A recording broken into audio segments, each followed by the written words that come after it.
125তম শ্যামাপ্রসাদ মুখার্জি জন্মদিন। भारत माता की बीजेपी बीजेपी बीजेपी जिंदाबाद जिंदाबाद जिंदाबाद बीजेपी बीजेपी बीजेपी जिंदाबाद जिंदाबाद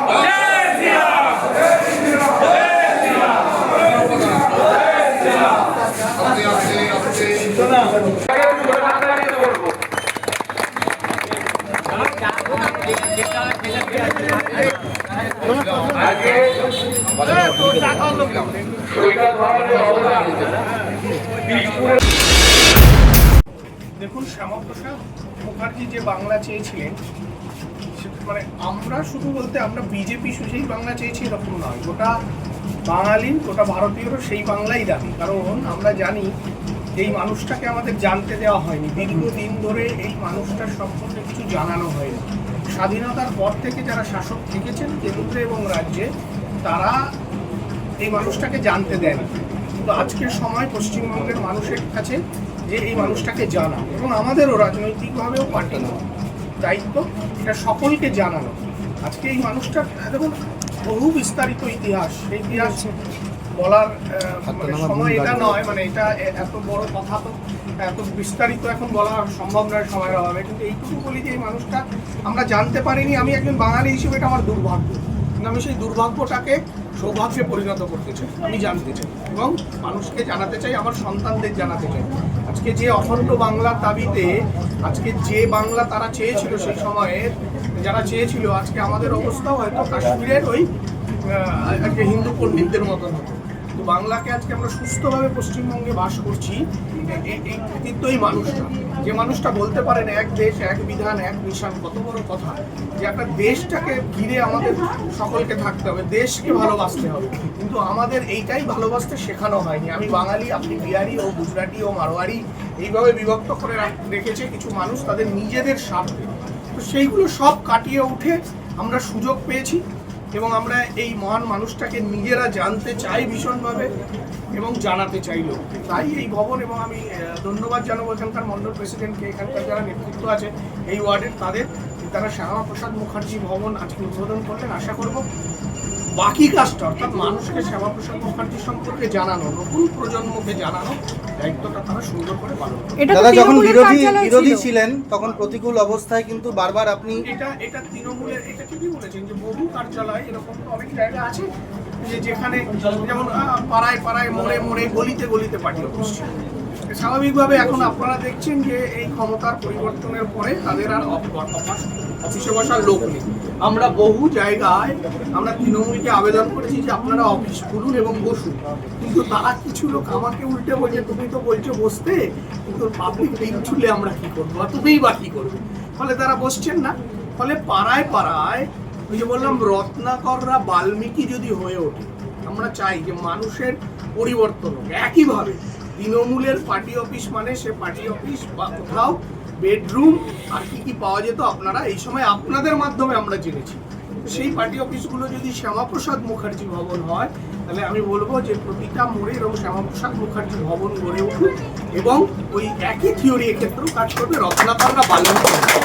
অনেক পার্টি অফিস দখল করে নেওয়া হয়েছিল, এখন আস্তে আস্তে সেগুলো ফিরে পাচ্ছেন, কেমন লাগছে এই বিষয়টা? মানুষ সেই সুযোগ দিয়েছে, ভালো লাগছে, মানুষ সেই সুযোগ দিয়েছে। আমরা খুব সীমিত পার্টি অফিসই রাখতে চাইছি, যেখানে মানুষ বসবে, কথা বলে। পার্টি অফিস মানে সেখানে পার্টির চর্চা হবে। পার্টি অফিস মানে আড্ডাখানা নয়, যা করি পার্টি অফিস মানে মানুষের জন্য দায়বদ্ধ, সেখানে দায়িত্বশীল মানুষরা বসবে, তারা এলাকার মানুষের জন্য কাজ করবে।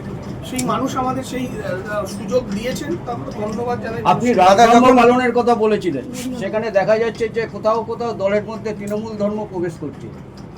দেখুন, এটা তো অস্বীকার করার একদম জায়গা নেই, এটা ঠিকই বলছেন আপনি। বহু লোককে তো আমরা 4 তারিখের পরে দেখছি, এবং যে তারা গেরুয়া উত্তরীয় এসছে, গেরুয়া টিপ এসছে, আমরা বহু মানুষকে দেখছি, বহু মানুষকে চিনতে পারছি, বহু মানুষকে চিনতে পারছি না, এটা আসছে। এবং আপনি এটাকে ঠেকাতেও, মানে এই ভিড়টাকেও ঠেকাতে পারবেন না। কিন্তু এই ব্যাপারে বিজেপি একদম কড়া ছাঁকনির ব্যবস্থা রাখবে। এবং বিজেপিও আমি আপনাকে বলি, একদম ত্রিস্তরীয় ফিল্টার আছে। কেউ কোথাও মিছিলে হাঁটতে পারে। ধরুন এই পার্টি অফিসটা উদ্বোধন হবে, এখানে একটা তৃণমূলের লোক এসে দাঁড়িয়ে ভারত মাতার জয় বলছে, আমি তাকে তো মানা করতে পারি, কিন্তু পার্টির দায়িত্বে একমাত্র পার্টির 4 তারিখের আগে যারা ঝান্ডা নিয়ে তৃণমূলের বিরুদ্ধে লড়াই করেছে, 29 তারিখ অবধি যারা লড়াই করেছেন চোখ রাঙানিকে উপেক্ষা করে, নেতা তারাই। এবার কে কোথায়, এখন ধরুন পার্টি অফিসে সন্ধ্যাবেলা এখানকার নেতৃত্বরা বসে আছে, 10টা তৃণমূলের লোক তার কোনো সমস্যা নিয়ে আনলো বা ওখানে দাঁড়িয়ে থাকবে, দাদা আমরা দাঁড়াবো। আপনি বলুন সেক্ষেত্রে কি একটা মন্ডল প্রেসিডেন্ট, সে কি এলাকার একটা লোকই যদি আসে তাকে বলে তুই এই রাস্তা দিয়ে যাবি না, এখানে আসবি না? কিন্তু পার্টির নেতা, পার্টির নিয়ন্ত্রণ পার্টির হাতে আছে। কোথাও তৃণমূলের এই ধরনের তৃণমূলের জায়গা নেই। কিন্তু নাগরিক হিসেবে পার্টিতে এই মুহূর্তে পার্টিতে আমাদের রাজ্য সভাপতি যা বলেছেন সেটাই শেষ কথা। কোথাও পার্টিতে সিদ্ধান্ত হয়নি যে কোনো তৃণমূল যোগ দেবে, কিন্তু নাগরিক হিসেবে, একজন বিধায়ক হিসেবে, আমাদের পার্টির যারা লোক আছে নাগরিক হিসেবে আমরা তৃণমূল, সিপিএম, বিজেপি, কংগ্রেস সবাইকে বলছি এই পার্থক্যটা বুঝতে হবে। অত্যাচারিত কিছু মুখ যদি হচ্ছে কোনো উৎসাহী কর্মী বগল দাবা করে নিয়ে ঘুরে ঠেকাবেন? একদম ঠেকাবো। দেখুন, যাদের মানুষের প্রতি ক্ষোভ আছে, আমি বলছি ধরুন তৃণমূল বহু লোক করেছে, সিপিএম বহু লোক করেছে, করুক, অসুবিধা নেই, বরং আমরা তো উৎসাহ দিচ্ছি যে রাজনীতিতে ভালো লোকরা থাকুক। আমরা রাজনীতিতে না, আমি তো মজা পাচ্ছি না, আমি চাই যে কিছু মানুষ বিরোধী বলুক, বিরোধীরা বিরোধী কথা বলুক, আমরা তার জবাব দেবো, রাজনীতিতে এই মজাটা থাকবে।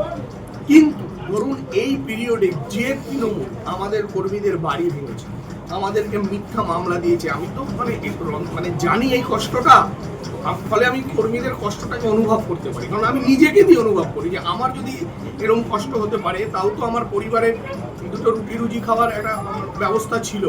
এরকম বহু কর্মী আছে যাদের বাড়িতে চাল ডাল জোটেনি। আমার নিজের জানা এরকম কত কর্মীর নাম বলবো যারা একবেলা খেয়েছে, শুনলে গল্প মনে হবে, কিন্তু একদম এটা বাস্তব। আপনি জেনে রাখুন 2021-এর পরে আমাদের বহু কর্মী, কেউ ছিটকে আমাদের শ্রীরামপুরে গিয়ে থাকছে, কেউ কৃষ্ণনগর, কেউ কল্যাণী, মানে ছড়িয়ে যেতে হয়েছে। এগুলো কষ্টের কথা।